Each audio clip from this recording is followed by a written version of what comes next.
नमस्कार, आप देख रहे हैं विपक्ष ऑलवेज बेदम। मैं हूं परवीन शेख। राहुल गांधी और कांग्रेस पर वोट चोरी का भूत सवार है। हर बार मुंह की खाने के बाद भी कांग्रेस वोट चोरी का ढोल पीट रही है। सड़क से संसद तक कांग्रेस ने हल्ला बोल का ऐलान किया है। 14 दिसंबर को दिल्ली में कांग्रेस वोट चोरी और एसआईआर के खिलाफ रैली करने वाली है। वहीं संसद सत्र के दौरान मुख्य चुनाव आयुक्त ज्ञानेश कुमार को हटाने के लिए भी प्रस्ताव लाने की तैयारी है। लेकिन कांग्रेस के इस एजेंडे पर पार्टी के नेता और सहयोगी दल भी सवाल उठा रहे हैं। सवालों में तो आम आदमी पार्टी के मुखिया केजरीवाल भी हैं, जो दिल्ली से लापता हो चुके हैं। आप पार्टी के अंदर गुटबाजी उफान पर है। पंजाब में आप नेता मुंह छिपाकर घूम रहे हैं। पंजाब की महिलाओं को हर महीने 1000 रुपए देने का वादा किया गया था, लेकिन 4 साल बीत जाने के बाद ये वादा ही है। वहीं कोर्ट में चल रहे मामलों को लेकर भी केजरीवाल फंसते दिख रहे हैं। इन मुद्दों पर चर्चा के लिए स्टूडियो मौजूद हैं कैपिटल टीवी के editor in chief doctor Manish Kumar और एग्जीक्यूटिव एडिटर राजीव कुमार। आप दोनों का बहुत बहुत स्वागत है। धन्यवाद। डॉक्टर साहब, कांग्रेस की इतनी दुर्गति हो गई, लेकिन उसके बाद भी वोट चोरी और एसआईआर के खिलाफ ऐसी जिद क्यों? देखिए, कांग्रेस पार्टी किसी मृग तृष्णा के पीछे भाग रही है जो एग्जिस्ट ही नहीं करता। बुद्धि इस तरीके से भ्रष्ट हो चुकी है कि ये कहते हुए भी, ये घोषणा करते हुए भी कि रामलीला मैदान में 14 दिसंबर को रैली करेंगे, जिसमें राहुल गांधी भी होंगे, मल्लिकार्जुन खड़गे भी होंगे, प्रियंका वाड्रा भी होगी। भाई, राहुल गांधी को सुनने के लिए कितने लोग आएंगे? पैसे देकर के अपने कार्यकर्ताओं को नहीं बुलाओगे, वहां पे 20 आदमी नहीं आएगा इकट्ठा होने के लिए। हिम्मत थी तो क्यों नहीं किया बिहार में हर जगह रैलियां? यही मुद्दा था ना। जनता के मूड को न समझना, यह किसी भी नेता या पॉलिटिकल पार्टी की सबसे बड़ी मूर्खता होती है, सबसे बड़ी मूर्खता। मल्लिकार्जुन खड़गे आएंगे रैली में। अरे भाई, 5 आदमी नहीं आया था। आरा या बक्सर गए थे, ये 5 आदमी नहीं आए थे। गुस्सा करके फिर वो डिस्ट्रिक्ट का जो कांग्रेस पार्टी का अध्यक्ष था, डिस्ट्रिक्ट हेड, उसको सस्पेंड किया कि तुम्हारी हिमाकत कैसे, राष्ट्रीय अध्यक्ष आ रहा है, 5 आदमी भी नहीं। और ऐसे पेश किया जा रहा है कि राहुल गांधी हिला देंगे, देश हिल जाएगा। ये हाइड्रोजन बम, एटम बम, पता नहीं कौन कौन सा बम, ये सब इन्होंने कांग्रेस पार्टी के दफ्तर पे ही फोड़ दिया और मामला खत्म हो गया। ये जिद कि इलेक्शन कमीशन के खिलाफ एक एजेंडा चलाना है, हिंदुस्तान के डेमोक्रेटिक प्रोसेस के ऊपर सवाल उठाना है, ये अब साफ साफ दिख रहा है कि ये जॉर्ज सोरोस और एंटी इंडिया इंटरनेशनल लॉबी, जिसमें चाइना, अमेरिका और तमाम तरह के इस तरह के एजेंसियां, उनके इशारे पे राहुल गांधी ये काम कर रहे हैं। अदरवाइज कोई भी ऐसा तो नहीं कि कांग्रेस पार्टी में कि कोई भी रैशनल लॉजिकल व्यक्ति नहीं है कि जो इस वर्डिक्ट को, जो बिहार में हुआ है, उसको समझ ना सके। तो ये मुझे लग रहा है कि he is being played by foreign powers, जो हिंदुस्तान में तबाही, हिंदुस्तान में इन्वेस्टमेंट या इंडस्ट्री ना आए, उस लॉबी के लिए ये बैटिंग कर रहे हैं। बहुत बड़ा नुकसान कांग्रेस पार्टी को होने जा रहा है। एसआईआर और वोट चोरी पर बार बार कांग्रेस क्यों सवाल उठा रही है, और इस बार जो सड़क से संसद तक आंदोलन की तैयारी है, इसके पीछे क्या है एजेंडा? देखिए, क्योंकि कांग्रेस को दूसरी सहयोगी पार्टियों से समर्थन नहीं मिल रहा है। 14 तारीख की ये रैली कांग्रेस की रैली है या फिर इंडी अलायंस की रैली है? अगर एसआईआर के मुद्दे पर उत्तर प्रदेश में अखिलेश यादव बयान दे रहे हैं, कह रहे हैं कि देखो भाई, मेरे क्षेत्र में ये जानबूझकर भारतीय जनता पार्टी और चुनाव आयोग मिलकर जहां जहां हम जीत कर आए हैं वहीं वोट काटेगा, ये अखिलेश यादव कह रहे हैं। डर इनको भी है। इनको डर इस बात का है कि फर्जी वोट तो कटेंगे ही, और फिर दूसरे जो सामाजिक समीकरण बदल रहे हैं और इस मुद्दे को घुसपैठियों से जोड़कर देखा जा रहा है, पूरा का पूरा माहौल चेंज हो जाएगा, जैसे बिहार में हुआ है। तो इसलिए अखिलेश यादव भी बोल रहे हैं। ममता बनर्जी तो जी जान लगाकर पड़ी है कैसे भी एसआईआर को रुकवा दें।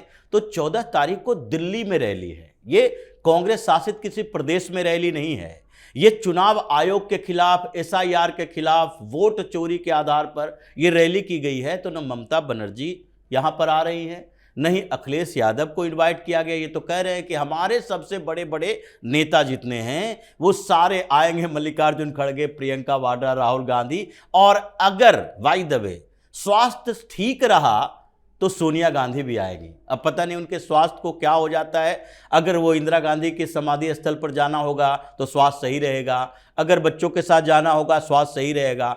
अभी 25 दिसंबर के आसपास में क्रिसमस के लिए इनके घर पर पार्टी होगी, स्वास्थ्य ठीक रहेगा, रेस्तरां में जाएंगे। ये पिछले बार भी प्रियंका वाड्रा, सोनिया गांधी, राहुल गांधी, और राहुल गांधी की कुछ मौसियां आई थी इटली से, ये सारे लोग पार्टी किए थे। उस समय बहुत बेहतर स्वास्थ्य था, लेकिन जैसे ही मंच जाना होता है तो उनका स्वास्थ्य खराब हो जाता है, बोल नहीं पाते हैं। लेकिन वो आने की कोशिश के लिए बात कही गई कि नहीं पूरा नेहरू गांधी खानदान आ जाएगा स्टेज पर, इसलिए लोग इंतजार कर रहे हैं कि कौन से बड़े धमाके खुलासे कर देंगे। खैर, ये कांग्रेस अपने पैर पर कुल्हाड़ी मार रही है। राहुल गांधी दिल्ली में ये चुनाव आयोग के खिलाफ बात कर रहे हैं, और अलग अलग राज्यों में जहां जहां ये वोट चोरी का मुद्दा उठाते हैं वहां भी कांग्रेस टूट रही है। जहां पर एसआईआर बहुत बड़ा मुद्दा नहीं है, छोटा मोटा मुद्दा है, वहां भी कांग्रेस के इनके नजदीकी के नेता इनके रणनीति पर सवाल खड़ा कर रहे हैं। हरियाणा में देखिए, ये कुछ दिन पहले ही इन्होंने सवाल उठाया था, वोट चोरी के आधार पर हरा दिए और वोट चोरी का मुद्दा लेकर आए थे, और उसके बाद अभी वोट चोरी के मुद्दे पर वहां प्रोटेस्ट हो रहा है। प्रोटेस्ट किसका हो रहा है? कुमारी शैलजा प्रोटेस्ट कर रही हैं, तो उसमें दीपेंद्र हुड्डा, भूपेंद्र हुड्डा, इन लोगों का नाम गायब है, फोटो ही नहीं है, चेहरा ही नहीं दिखाई देगा, क्योंकि इनका कहना है कि भाई इन हुड्डा परिवार के साथ तो हम दिखना नहीं चाहते। उधर हिसार में हुड्डा परिवार ने किया तो उसमें से शैलजा सुरजेवाला का पोस्टर से नाम गायब। ये कांग्रेस के नेता है, सुरजेवाला तो नजदीकी व्यक्ति है, अभी कर्नाटक में क्राइसिस चल रहा है, इनको भेज दिया गया। ये हर जगह की समस्या है, महाराष्ट्र में वैसे ही चल रहा है, शरद पवार, उद्धव ठाकरे सब एक हो गए कि नहीं ये पार्टी कांग्रेस जो है हम लोगों से छोटी पार्टी है, इसलिए इसको ज्यादा भाव मत दो, अपने स्तर पर तैयारी करो, इससे अलग थलग ही रहो। उधर तमिलनाडु में चुनाव होना है, इतने सर्वे हुए कांग्रेस पार्टी की तरफ से, और थलापति विजय जो बड़ा एक्टर है टीवी के, उसकी पार्टी है, उन दोनों ने सर्वे किए, उसकी पार्टी की तरफ से भी सर्वे किया गया कि अगर कांग्रेस और टीवी के बीच गठबंधन होता है तो क्या संभावना है, उसके तरफ से भी कहा गया नहीं बेहतर संभावना है।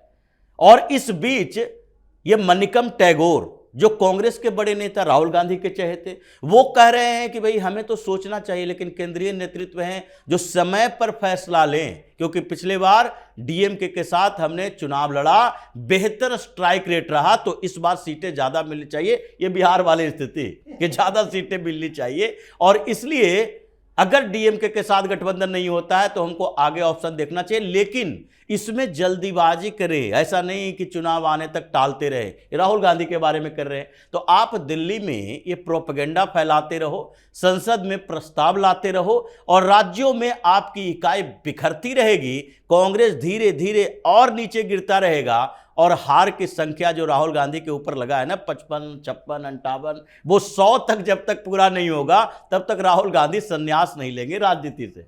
यानी राहुल गांधी खुद अपनी मुश्किलें बढ़ा रहे हैं, लेकिन इस बीच केजरीवाल को लेकर भी कोई बड़ी खबर सामने रहे, दिल्ली की सियासत की पटल से वो अचानक से गायब क्यों हैं? भाई देखिए, दिल्ली का बेटा हूं, भाई हूं, पता नहीं क्या क्या ड्रामा करता था। उस समय भी हम कहते थे कि ये बहुत बड़ा नटवर लाल है, ये ड्रामेबाज नंबर 1 है, अय्याशी करने के अलावा इसका कोई दूसरा धंधा ही नहीं है। देखिए कैसे महल वहाँ एक और बनवा लिया, शीश महल है पंजाब में भी। अभी देखिए, बिना मीडिया के, मैं शुरू से कहता आ रहा था कि बिना मीडिया के ही विल सीज टू एग्जिस्ट।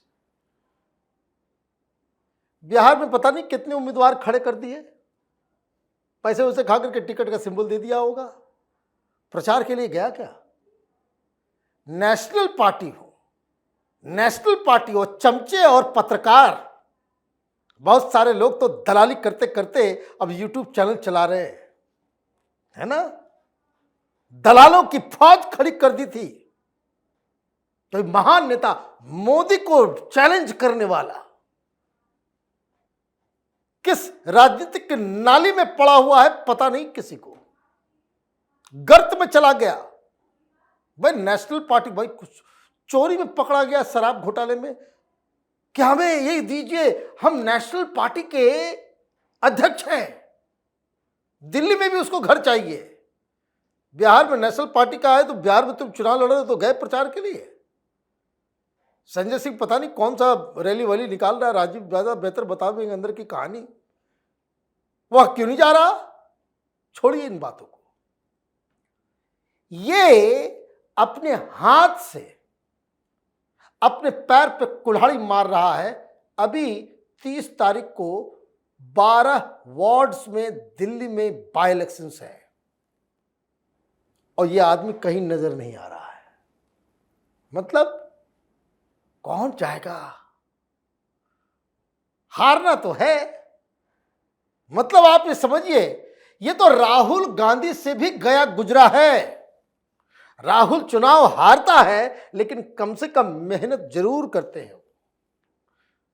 गलत मुद्दे पे ही सही, लेकिन वो मेहनत करते, पसीना बहाने में वो काहिली नहीं करते। ये आम आदमी, ये देखिए किस तरीके का कितना बड़ा फ्रॉड। जिन लोगों में शुरू से कहता था कि जिन लोगों ने कभी भी इसे समर्थित किया, वोट किया इसके लिए, उसको मिरर के सामने खड़ा होना चाहिए और उसको अपना चेहरा देख करके ये पता लगना चाहिए कि केजरीवाल ने तुमको बहुत बड़ा मूर्ख बनाया, बहुत बड़ा मूर्ख बनाया। छोड़ दीजिए कि क्या वो आंदोलन, ये राजनीति में आने के बाद तो केजरीवाल की कहानी जो है बड़ी निराली है। केजरीवाल हिंदुस्तान की राजनीति से वो गायब हो जाएंगे। कब ये लंदन अमेरिका भाग जाएंगे, पैसा उसा तो बहुत कमा लिया, वो कोई ठीक नहीं। ये भ्रष्टाचार से लड़ने वाला क्रांतिकारी, ये अपने आप में राजनीतिक तौर पे जो है ये बन गया है कौन? विजय माल्या। बिल्कुल, यानी केजरीवाल की सियासत में अभी कई और रंग देखने बाकी है, लेकिन पंजाब में भी उन्हें ढूंढा जा रहा है, पंजाब से भी गायब। देखिए, पंजाब में तो है, जनता के बीच नहीं है। ये दोनों में अंतर है। पंजाब की जनता ढूंढ सकती है लेकिन ये पंजाब में ही रहता है। अय्यासी तो वही मिलेगी, सारा वो गाड़ियों का काफिला वही मिलेगा, पैसे वही मिलेंगे, वसूली वही होगी। भगवंत मान के ये पूरे ऐसी स्थिति कर दिया है कि वहाँ खजाना खाली पड़ा हुआ है। भगवंत मान ने फिर से नोटिफिकेशन निकाला था, भाई पैसा नहीं है, इसलिए क्या करेंगे तो जमीन बेचो। अलग अलग जगह पर लैंड पूलिंग के तहत जमीन बेची जा रही है, पैसा लाओ। उसके बाद अभी भगवंत मान की सरकार ने कह दिया नहीं, ये भाखड़ा नांगल प्रोजेक्ट है, उसमें सीआईएसएफ के जवान सिक्योरिटी करेंगे तो उसका पैसा हम नहीं दे सकते, हमारे पास है ही नहीं। अब कौन देगा? केंद्र सरकार देगा। उससे उस प्रोजेक्ट पर स्टेट गवर्नमेंट को सिक्योरिटी के लिए उसे पैसा देना पड़ता है, तो आपकी सरकार ही देगी। अब वो प्रोजेक्ट ही बिना सिक्योरिटी का रहेगा तो कल होके अटैक होगा, उसमें विस्फोट हो जाएगा, उसकी जिम्मेदारी कौन लेगा? भगवंत मान तो अरविंद केजरीवाल के किसी तरीके से मैनेज करने में लगा हुआ है कि अभी कुछ समय और है, किसी तरह मुख्यमंत्री बनाए रखे, नहीं तो ये लात मार के भगा देगा अगर इसकी सुविधाओं का ख्याल नहीं रखेंगे। लेकिन ये बात तय है कि आम आदमी पार्टी और उनके कुछ नेता ये मान चुके हैं कि अब लोकसभा और विधानसभा का चुनाव हमारे बस में नहीं है, अब पंचायत स्तर का चुनाव लड़ो। इसलिए संजय सिंह पंचायत चुनाव लड़ने के लिए पदयात्रा कर रहा है उत्तर प्रदेश में कि अब पंचायत चुनाव में, निकाय चुनाव में हमारे कुछ हो जाए कल्याण। विधानसभा लोकसभा में उत्तर प्रदेश में तो कुछ कर नहीं सकते। गोवा में इसके 2 विधायक हैं, लेकिन वहां भी निकाय चुनाव लड़ेंगे। निकाय चुनाव के लिए टीम भेज रहा है, वहां से भी छोटे स्तर पर ही सही, ये सोचता है पंचायत स्तर पर ही सही। टिकट लेगा, कुछ लोग आएंगे, संगठन बनाने के नाम पर पैसे वसूलेंगे। कुछ तो पार्टी फंड में भी आए और कुछ तो हमारे लिए भी आए। ये 7 स्टार होटल में जाएगा अरविंद केजरीवाल तो रहेगा गोवा के अंदर 10-10, 15-15 दिन। पिछली बार भी गया था, उन्हीं जगहों पर जाता है जहां इसके आराम अय्यासी की सारी सुविधाएं उपलब्ध हो। दिल्ली में नजर आता है? नजर ही नहीं आता। यहां पर छोड़ दिया है ये सौरभ भारद्वाज को, जो डॉक्टर साहब कह रहे थे, यूट्यूब चैनल बना के वो कमाई करने में लगा है, आम आदमी पार्टी के नेटवर्क का उपयोग करके हर जगह जा जा के वो वीडियो शूट करता है और अपने यूट्यूब चैनल पर डालता है। ये नहीं कि पार्टी के चैनल पर डाला जाए, अपने यूट्यूब चैनल पर डालेगा। तो आम आदमी पार्टी की स्थिति ऐसी हो गई, कुछ दिन इंतजार कीजिए, पंजाब के अंदर जैसे ही चुनाव की शुरुआत शुरू होगी, पार्टी आधी हो जाएगी। और दिल्ली में तो शुरुआत हो गया, ये पार्षद का चुनाव होना बाकी है। इसके बाद से ये टिकट को लेकर ही 2 विधायकों ने तो मोर्चा खोल दिया है, और कुछ जो बचे खुचे हैं, सौरभ भारद्वाज भी हताश हो जाएगा। फिर कहेगा कि जैसे अतिथि घर में बैठकर सिर्फ नेता प्रतिपक्ष का फायदा उठा रही है, हम भी घर में बैठे रहेंगे, कौन ये धूल धक्कड़ खाता है, नहीं तो फिर पार्टी को विलय कर दो, नहीं तो हमें छोड़ दो, हम 2-4 नेताओं के साथ किसी और पार्टी में जाए। जी सर, इस तमाम बातचीत के लिए और सटीक विश्लेषण के लिए आप दोनों का बहुत बहुत धन्यवाद। धन्यवाद। एसआईआर और वोट चोरी पर कांग्रेस विपक्ष को लामबंद करने की कोशिश जरूर कर रही है। वैसे एसआईआर पर कांग्रेस को ना सड़कों पर समर्थन मिला और ना ही सुप्रीम कोर्ट से उसे कोई कामयाबी मिली, और अब एक बार फिर कांग्रेस विरोध प्रदर्शन करने की तैयारी में है। वहीं केजरीवाल की सियासत तो पूरी तरह से खत्म होने के कगार पर पहुंच चुकी है। इस खास शो में इतना ही। वीडियो कैसा लगा कमेंट करके अपनी राय जरूर दें। वीडियो को लाइक करें, शेयर करें और कैपिटल टीवी को सब्सक्राइब जरूर करें। धन्यवाद।